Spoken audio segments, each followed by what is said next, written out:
Shalom anak-anak, seharusnya hari ini 11 IPA 2 harusnya kita belajar di sekolah, tapi karena satu dan dua hal maka kita belajar di rumah.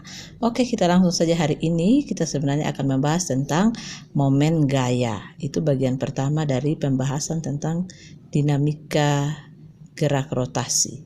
Momen gaya ini kalian sudah nonton video pembelajarannya. Momen gaya ditentukan oleh besar gaya yang kita berikan dan jarak antara gaya tersebut dari porosnya. Contohnya saat kalian melakukan praktikum buka tutup pintu, nah jarak kalian menolak pintu itu yang disebut dengan lengan gaya atau jari-jarinya R. Jika ada lebih dari satu gaya yang bekerja pada benda, momen gayanya berapa? Momen gayanya adalah sigma atau jumlah dari momen gaya masing-masing gaya. Jadi tau 1 tambah tau 2 dan seterusnya sampai tau n. Kita langsung pada contoh soal saja ya. Misalkan ada sebuah batang, ini batang peki, kita namakan peki, panjangnya 8 meter.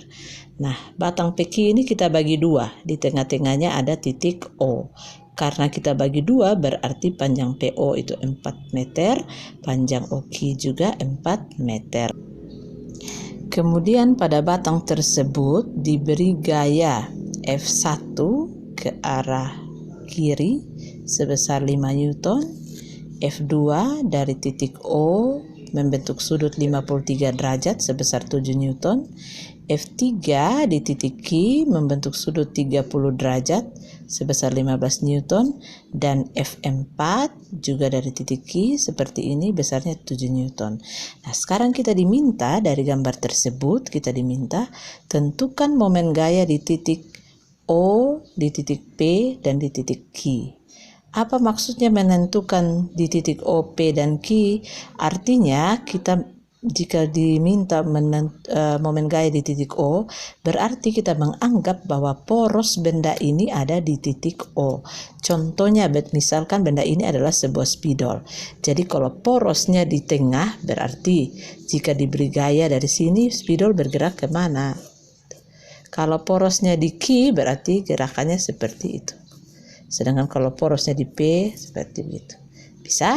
Nah, sekarang kita diminta tentukan kalau poros di O, P, dan Q. Ibu akan memberikan contoh jika porosnya di O, P, dan Q merupakan tugas kalian hari ini dan harus dikumpulkan batasnya sampai nanti sore jam 4 ya.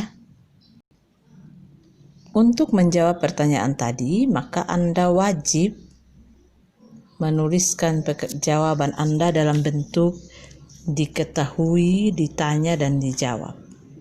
Pada diketahui, kita gambar kembali apa yang ada di soal tadi. Kita gambar lagi dengan yang kita mau kerjakan kali ini poros di O. Jadi kita gambarkan poros yang di O dulu. Nanti kalau mau kerja yang P berarti porosnya pindah di P dan seterusnya. Nah, ditanya adalah tau di O. Sekarang menjawab. Untuk menjawab, maka Anda harus buat dalam bentuk tabel seperti ini.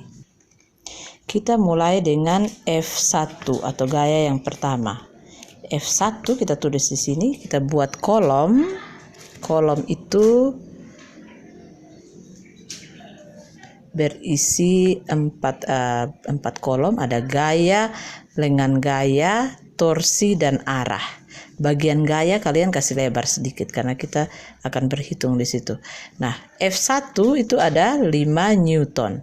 Lengan gaya, bagaimana cara kita melihat lengan gaya atau R1? Kita lihat di sini, ini F1. Adakah garis dari titik O yang dapat memotong F1 secara tegak lurus? Contohnya garis yang memotong secara tegak lurus itu seperti ini. Misalkan ada garis lurus begini. Nah, garis yang warna merah ibu gambarin, yang membentuk sudut siku-siku itu yang disebut garis yang memotong secara tegak lurus. Berarti kalau ini titik O, kalau gayanya seperti itu ada gaya F, maka ada garis yang memotong gaya F secara tegak lurus. Yang disebut R adalah jarak ini yang disebut R. Tapi kalau kita lihat di gambar kita ini, dari titik O ke arah F1 tidak ada garis yang dapat memotong ini F1 secara tegak lurus. Itu artinya R1 itu sama dengan 0. Dalam kehidupan nyata bagaimana? Contohnya ada pintu. Kalau kita mau buka terus kita bukan mendorong tapi kita tarik. Contohnya ibu kasih contoh nih pintu di ruang bendahara. Nah ini pintunya. Ya, kalau kita mau membuka maka kita berikan gaya tarik atau gaya dorong. Itu gayanya kita, dia tegak lurus terhadap sumbu porosnya. Tapi kalau mau buka atau tutup pintu dengan cara menarik, ini F1 kan arah gaya dengan sumbu porosnya searah. Kita tarik maka pintu ini tidak akan terbuka atau tertutup. Karena apa? Tadi lengan gayanya bernilai 0. Sehingga kalau lengan gaya 0 maka tau sama dengan F1 kali R1. F1-nya 5 Newton, R1-nya 0. 5 kali 0 hasilnya pintar, hasilnya 0. Kalau hasilnya 0, arah torsi kemana? Yang tidak ada arah, karena pintunya tidak akan terbuka. Oke, kita lanjut dengan gaya F2. F2 itu ada 2 sejatinya. Jadi kalau gaya yang miring seperti ini di kelas 10 kalian sudah belajar bahwa gaya yang miring ini harus dipetakan ke sumbu Y dan sumbu X. Tetapi karena F2 ini ada di poros, F2 yang bernilai 7 Newton, dia berada di poros, maka semua gaya yang ada di poros pasti akan menghasilkan lengan gaya bernilai 0. Ingat, semua gaya kalau ada di poros, jadi nanti waktu porosnya di sini, jelas F1 tidak akan ada nilai tau-nya karena dia ada di poros. Begitu juga kalau poros di sini berarti F3 dan F4 tidak akan ada nilai karena mereka gaya yang ada di poros. Contohnya kalian dorong pintu di engselnya, tidak mungkin pintu terbuka atau tertutup. Nah, dengan demikian tau 2 sama dengan F2 kali R2 ini hasilnya juga 0. Kalau 0 berarti arahnya tidak ada arah.